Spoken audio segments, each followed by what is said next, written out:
you tonight, and I'd like to welcome our special guests, Sister Connie Heiberg and Brother Rudy McCullum.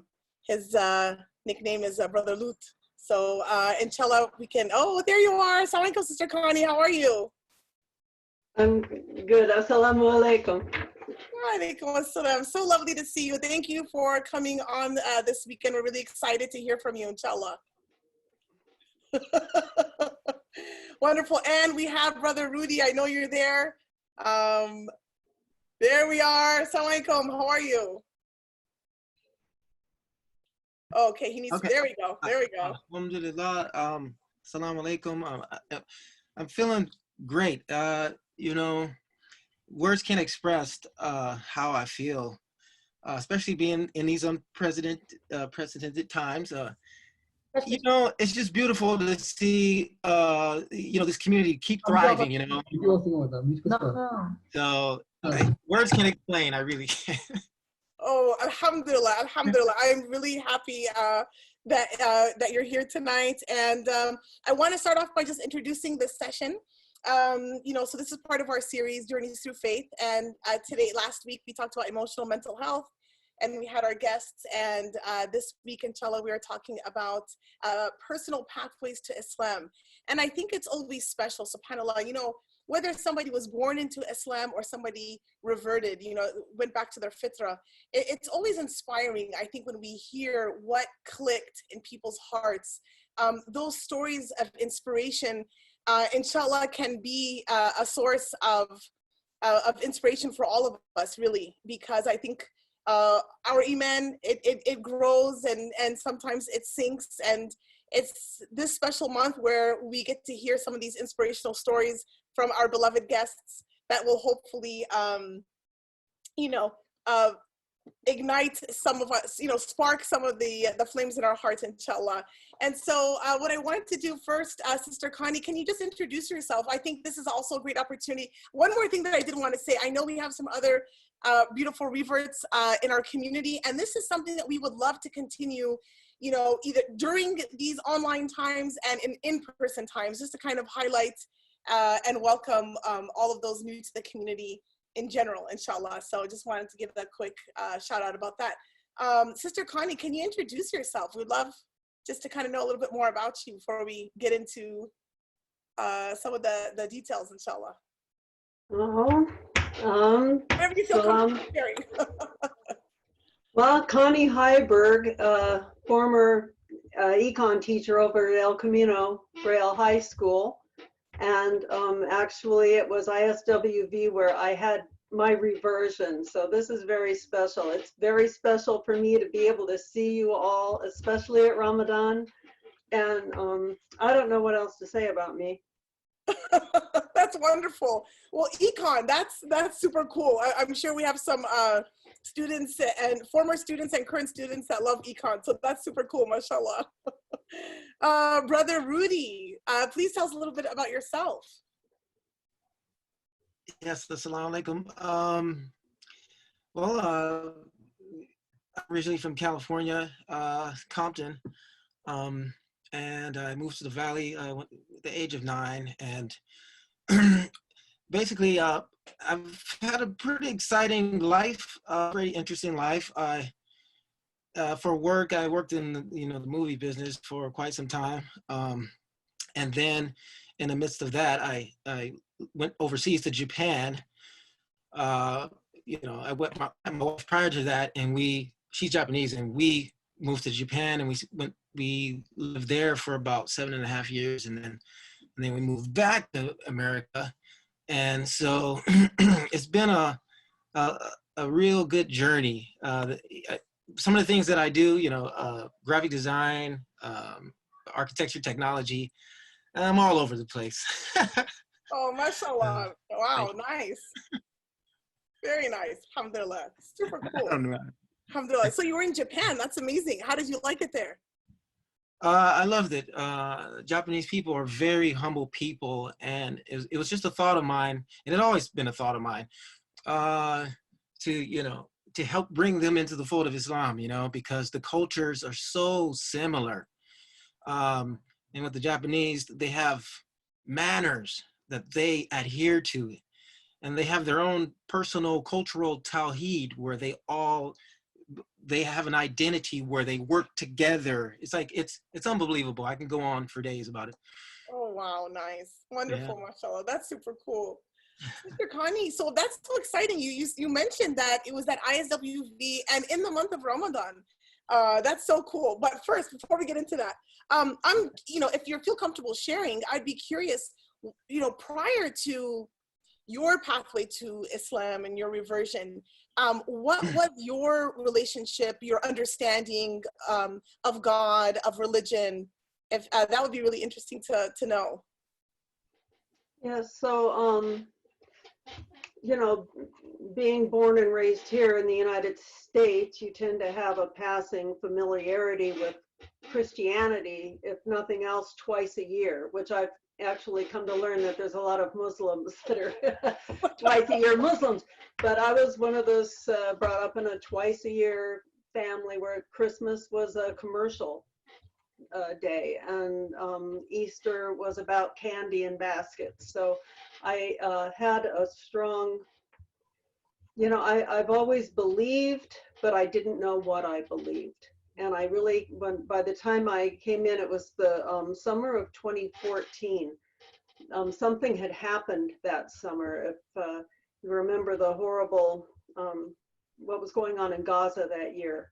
And the day those 4 little boys were murdered on that beach, I was just, I had an anger and a sadness, and I was not consolable. And somehow on Facebook, there started this campaign to get people together to fast on, the coming, I think it was Saturday. We'd all fast in honor of those children and in honor of a peaceful solution, and break our fast together. I didn't know from Ramadan or iftars, so I got in touch with someone a rabbi actually, who told me to come to ISWV, that there would be a fast breaking there. I thought fasting meant I could drink water, but I didn't eat all day.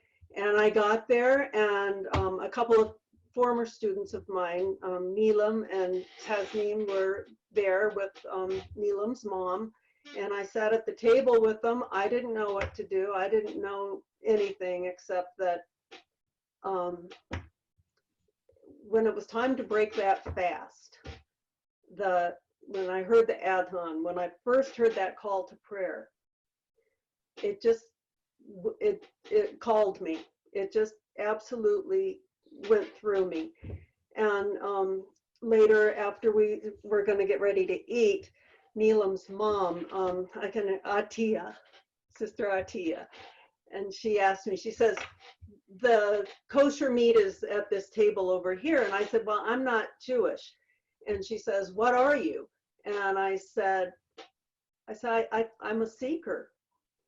And her smile and her hug, and she is my angel. She is absolutely my angel. That was a moment that I was drawn home. I didn't know what I was in for, but that was my absolute, that moment.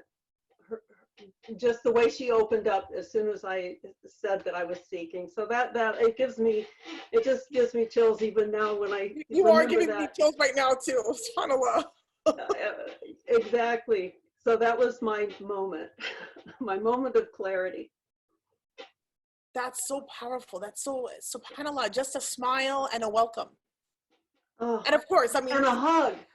And it was just how she changed. She changed from being polite and welcoming a guest to welcoming me in, just bringing me into the Ummah. And it was just, I felt like, oh my, I felt like if these are my people, I found my home. I found my connection. That's amazing. That's so powerful. Thank you, Connie. Wow. MashaAllah. Brother Rudy, prior to your entering into the folds, what was your relationship with God and your understanding of religion? Where were you at? So my father is Christian, and naturally my mother followed. And it's so interesting. At a very young age, I was very uneasy about. I felt very uneasy about the world. I had a restlessness inside of me in wanting to know more about what I was here. And I mean, this is at a very young age. And so in my mind, I always felt that there was more than to just going to school, going to work, coming home, you know, and no one had explained it to me. Now, my family for a while, they were Jehovah's Witnesses. So, you know, we went to the Kingdom Hall, you know, at a very young age. I'd be sitting there and I still had more questions. And there are some things that kind of guided me toward Islam, and I don't want to take up too much time, but one of them was experiencing or seeing death on my front lawn. Yeah, as a child, it's like one of my oldest childhood memories is, you know, a man laying face down on the front lawn. And it was, you know, something that happened between the neighbors, and it just kind of shocked me as to where that man went.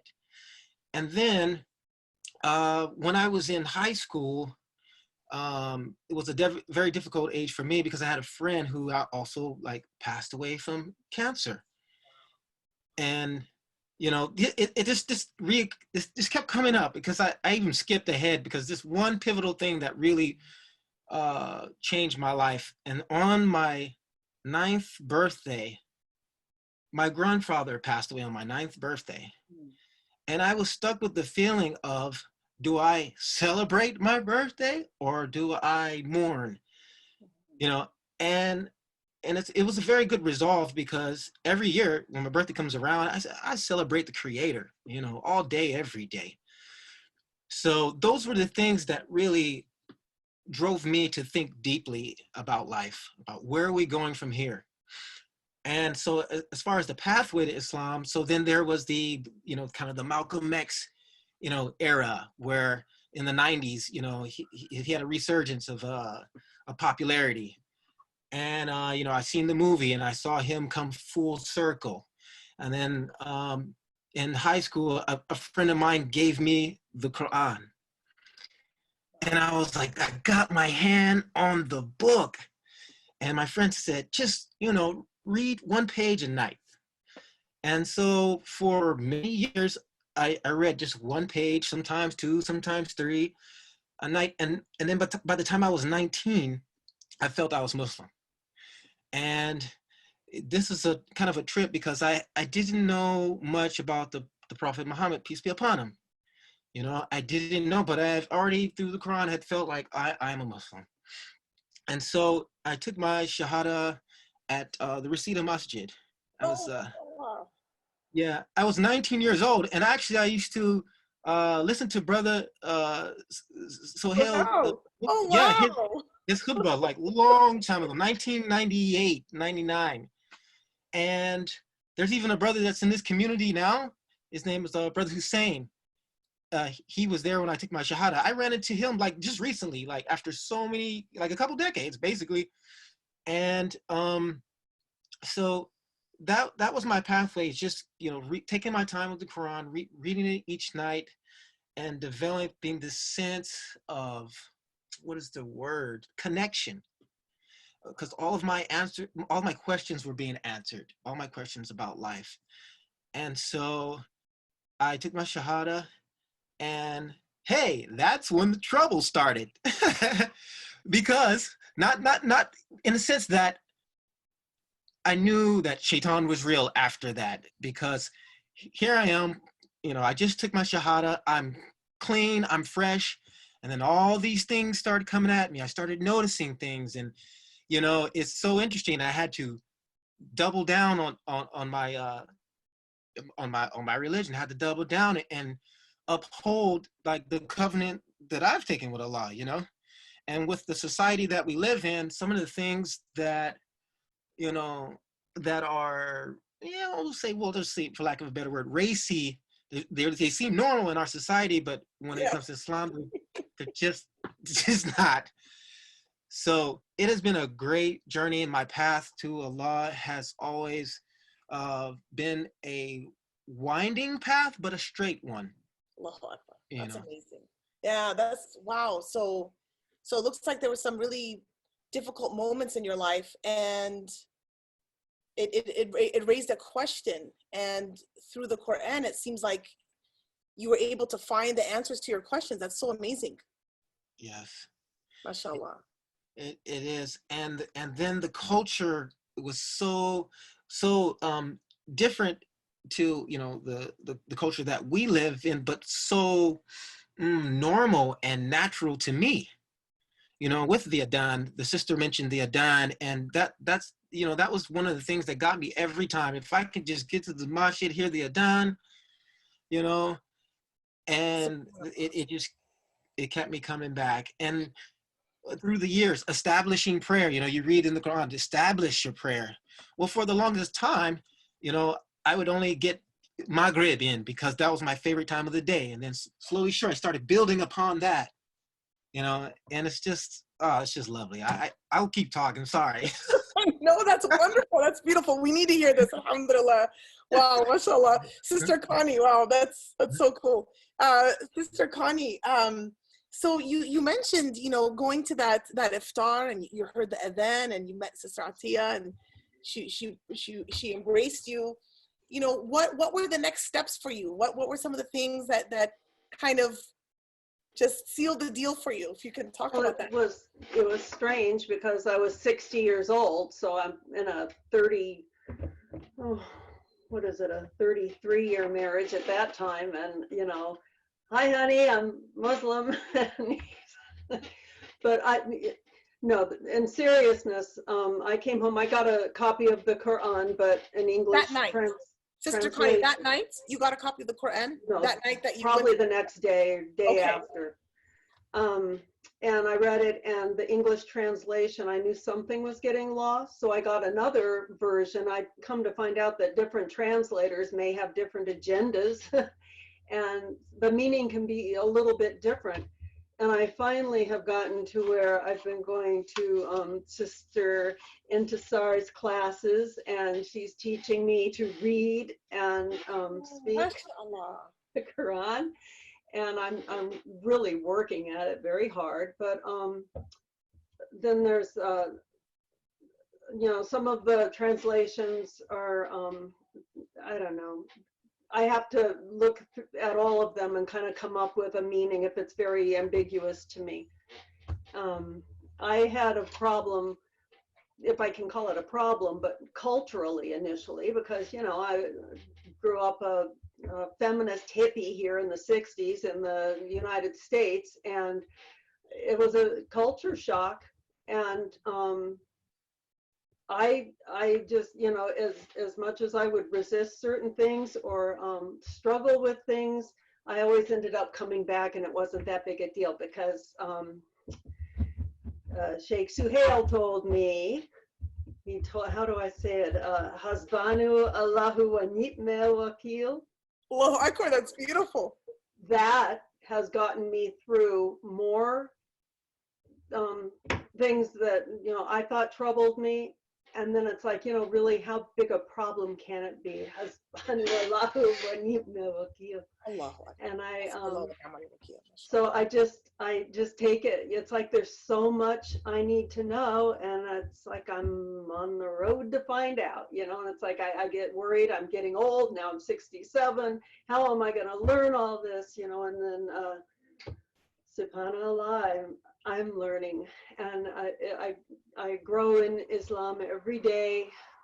I have my closest, dearest connections in the community, and you know, my husband is so supportive.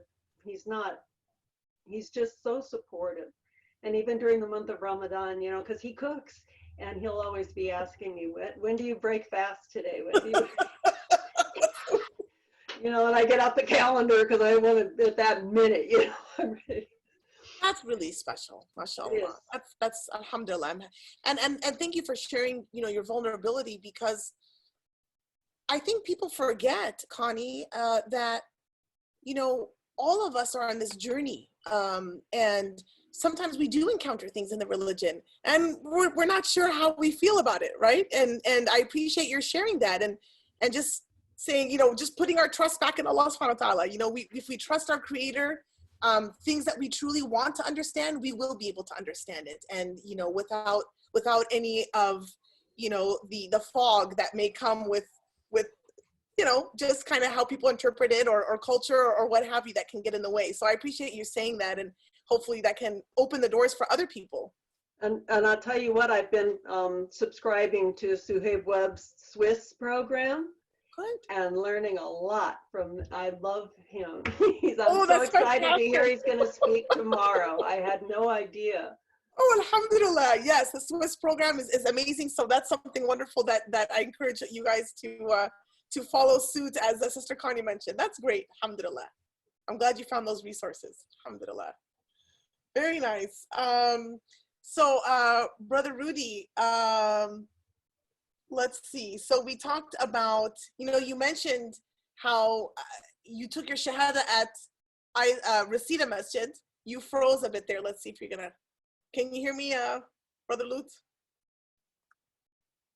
Okay, where'd you go? Okay, I think he'll come back. Let's see. Okay, maybe he had some connectivity issues, so hopefully, inshallah, I think we will make sure that that we'll bring him back in, inshallah. What challenges did you face, Sister Connie? So, you know, Brother Rudy mentioned after accepting Islam, you know, or kind of accepting the fitrah, you know, that's when all the trouble started. You know, did you face any challenges? And if you could, you know, share any of those, and they could be anything, whether they would be practical or, you know, anything. One challenge for me was hijab. I don't wear hijab unless I go to the masjid, but I was teaching high school, and Donald Trump had just won the election, and we had an incident at the school where a little girl's hijab had gotten torn off her head, and all the faculty were saying, you know, in support, we're all going to wear hijab. And I thought, well, you know, that's a very sweet sentiment, but that's not always supportive. I mean, that's like, you know, it's not like putting on a hat or something. It's a meaningful thing to do. But what I did was I wore hijab the whole rest of the semester just to support this little sister. And then I started noticing other little sisters kind of coming to me like, you know, like identifying with me differently. And yeah, I felt very comfortable. You know, it's one of those things that it feels very comfortable, and I'm happy to do it, but my intellect starts saying, no, that's, you know, you have here's all the reasons not to. And then, you know, Hasbuna Allah. I love it, Sister Connie. You have the right default back to that. So wow, that's special. Wow, that's a very interesting incident that you just shared. Oh, okay, there you go. Brother Rudy's back, alhamdulillah. And that's pretty powerful that in the time of, you know, that hate incident really that happened to that young lady, that everybody pulled together, and then that brought about more connectivity, people being drawn to you. That's very interesting. I made it clear, we had a big assembly, and I made it clear, I'm choosing to wear this. And all these little sisters, these little Muslimas, you see, they choose it. No one's making them, you know, don't feel sorry for them. Don't, you know, they're strong young women who are making this decision. And because there was, you know, a lot of, you know, ugly talk about, oh, they, you know, they're so abused and they're making them all cover up. And so at least I had an opportunity to express that. And typically, you know, the audience would listen to me, where sadly, you know, they may not, you know, it's just the nature of the beast. Yes, I hear you. And that's pretty powerful, Sister Connie, to be able to have that influence, and you understanding and acknowledging that you have that influence and using it. And I think that's very special. MashaAllah, may Allah reward you. That's a big deal. That's a big deal. Well, good. Brother Rudy, you're back. Welcome back, alhamdulillah. Did you face, Brother Rudy, so after conversion, you said, you know, kind of, it seems like you really understood who Shaitan was, right? You said that those were some of the challenges. Did you face any other challenges after, you know, coming into the folds, reverting back to your fitrah? Anything else that you experienced practically or you know, in career or? Yeah, lots of challenges. So you know, here I am, you know, on the Hollywood scene, um, and you know, Hollywood could be pretty racy, you know. So there's that. You know, we're on set for a long time, you know, to bust down and do prayers, you know, that's kind of, you know, frowned upon because in Hollywood they don't get into religion, you know. So, you know, Unbelievable. yeah, SubhanAllah. I know. There are times where I had to just go skip out on people real fast and just, you know, hit the salat. There's some times where I got caught doing my salat, you know, and then I'll see that person back on set, and then it's like a secret between us, like you saw me, right? Yeah. But yeah, not only that, but September 11th broke out, you Hmm. know, and you know, here is all this hate going up in the air about, you know, Muslims, and I had just kind of 2 years prior, like, you know, reverted to Islam, and I was like, you know, I was holding, it was so good for those couple years, and then bam, you know, the September 11th happened, and then I had my dad talking crazy for a while just because he was just watching the news. You know, he didn't know, you know, and he would always say, well, at least we don't, you know, do this and that, and I just, I kind of, and it's pretty interesting how years later he realized, you know, the stupidity and the ignorance and the hate that was going on. Like he came to his own understanding, and I'm so glad It's beautiful. that that happened, you know, for him. But you know, challenges. Well, it's pretty interesting. So here I am, African American. You know, um, it's kind of a target. Then Muslim. You know what I'm saying? Dan, I got two targets. Got the targets on me, and it was a lot of pressure. Mm. You know, it was a lot of pressure, and at times, you know, I felt like I was the only one that felt this way. You know, Mm. when in fact there may have been, you know, millions of people out there going through the same thing. But at the time that I did revert to Islam, there weren't not a lot of African Americans in Islam on the West Coast. I'm sure there's other parts of the United States that the population is very deep. But at my time, my age and my demographic, there were very few, if not any. And it's interesting. So during that tough time, Allah placed somebody in my life. Like, so I started working for Costco in Culver City in the photo department, and I was a lab technician. And one of my coworkers, well, he was from Ethiopia, and he was a Muslim. And so Allahu Akbar. yeah, he got me through these tough times. We would, you know, take lunchtime, go to the King Fahd Mosque on Washington, pray, Yep. go back to work, you know, and it helped me through those tough times. And, you know, so there's that, right? And then there's you know, there's the American dynamic, then there's the Japanese dynamic, which the Japanese is work, work, work, work, work, you know, like, and so there's no time for salat, you know. The Japanese are very understanding, you know, prostrating and having, you know, a God to pray to. They really admire that. They really respect that. Wow. Um, and so while I was there, I was able to, you know, help a few people into Islam. You know, of course, it's Allah chooses. Subhanahu wa ta'ala chooses the person, but I'm just, you know, facilitating the need, you know. Right. Um, Right. and it was really good. But in that society, they've also have a lot of overwork, and, you know, a lot of drinking. And so the whole time when I moved there, I promised myself that I wouldn't get caught up in that scenario. And it seemed like the whole time I was there, I was kind of in prison. But, you know, it was well worth it, because Japan has a Muslim community, and it's really diverse. You would have, say, 25 Muslims from 25 different countries, Wow. like That's amazing. each person. And so I'm so glad that, you know, it seems everywhere on earth you'll find a Muslim, you'll find a masjid. And so that helped me with the Japanese stage. But And is yeah, that where there's you met still your wife, Brother Rudy? Is that where you met your wife, or you had already met your wife and then you went to Japan?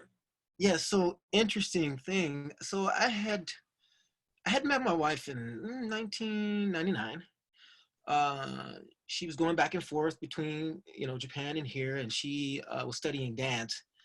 And so she would go away, and I didn't know if I'd see her again, so I didn't really take it too seriously. And then one Ramadan, she shows back up in the States, and I'm like, "Why did you come back?" She said, "I came back for you." And I was like, "Wow, during the month of Ramadan? Okay." So that was beautiful. So back then, please bear with me, folks here, because I'm coming from many years of jahiliyyah, So, so it's interesting. So at that time, I'm still Muslim, but I'm not well learned, still going through it, still working out the details. Of course. And I was like, you know, you're gonna have my baby, because I had this vision of my daughter, who's now 12 years old, that it's not something I thought about. It's a vision that just came to me, And so I was on her, and she really corrected me. I'm up here talking like, "Oh, you're gonna have my baby, you're gonna have me." She was like, "What? You gotta marry me first." And then, and then I start reflecting, right? I start looking around. Oh, my parents are married. Oh, yeah, Islam orders me to get married. Like, yes, I have to do this. Everything's coming in place. It's like, okay, wait a minute, it's a whole lifestyle. It's a whole lifestyle. And so, yeah, so then that's when I made the decision. Now she came into Islam as well. So during the September 11th period, I had her, participate during Ramadan. I gave her a Japanese translation of the Quran. Pretty interesting. She says, "Your name is in there." And I'm like, "What are you talking about?" Because my hip hop name was Root, right? ROOT. Like. Oh, that's the story. Okay. Yeah.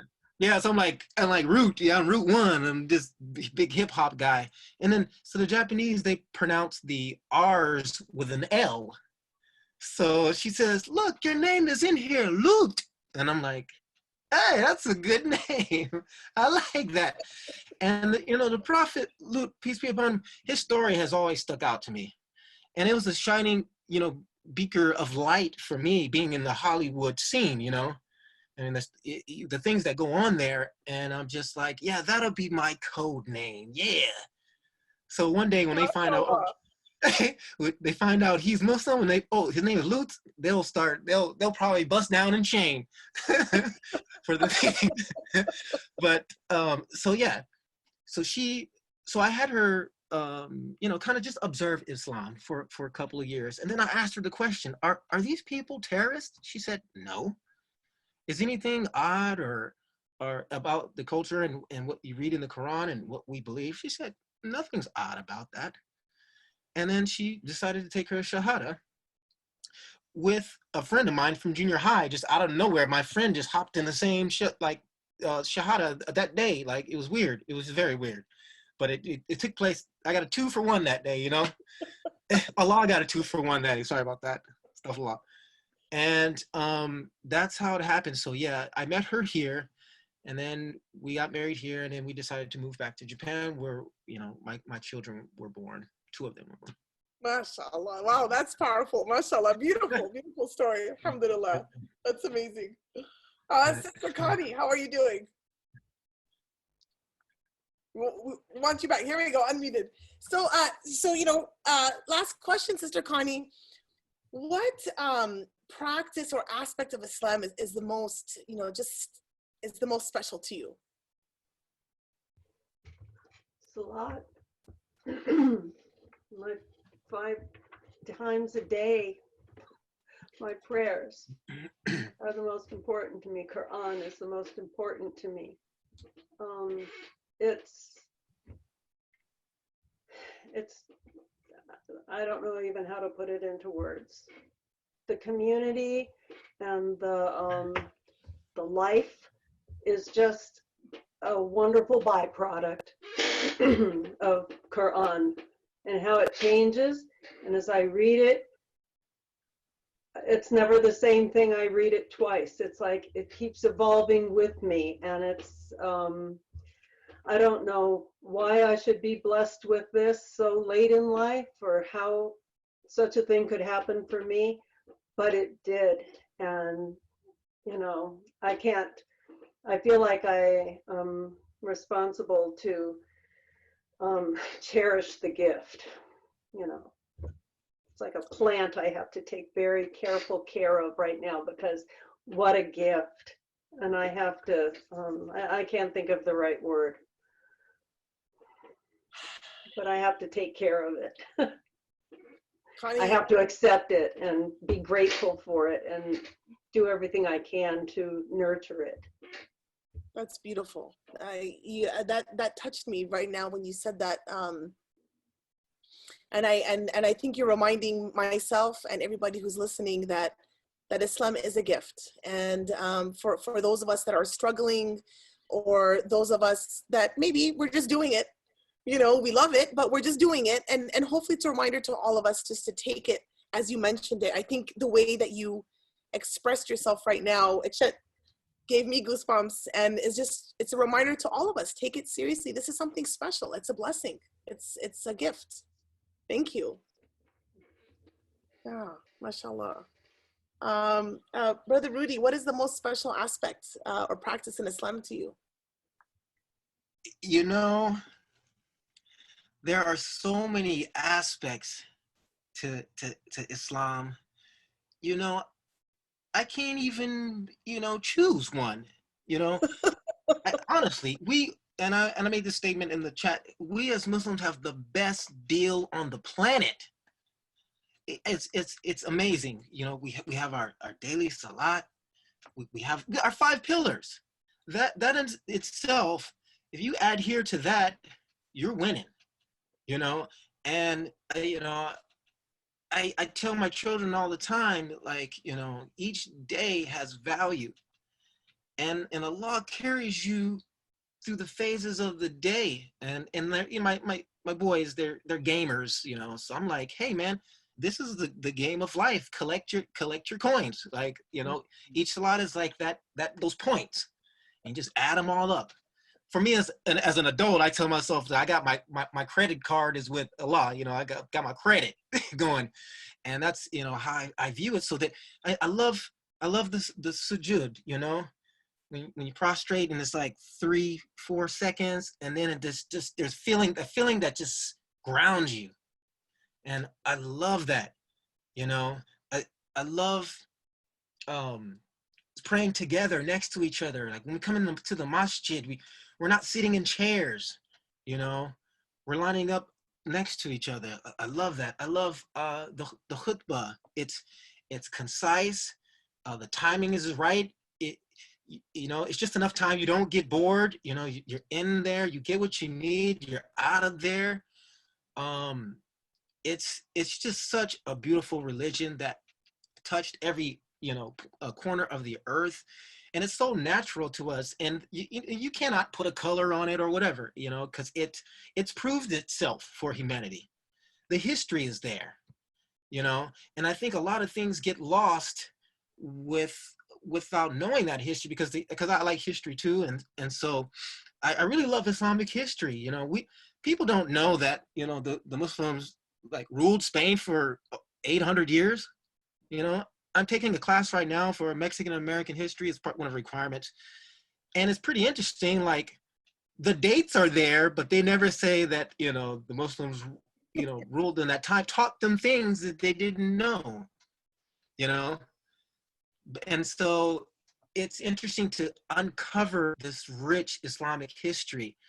And it gives us a lot to be proud of and to, you know, stand firm on.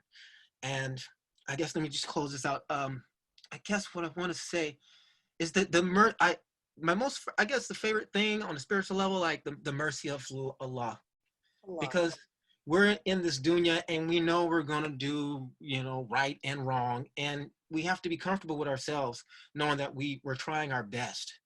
You know, I had an imam put it to me this way: there are gonna be times where you're close to Allah, and there's gonna be times where you're gonna be far away from Allah.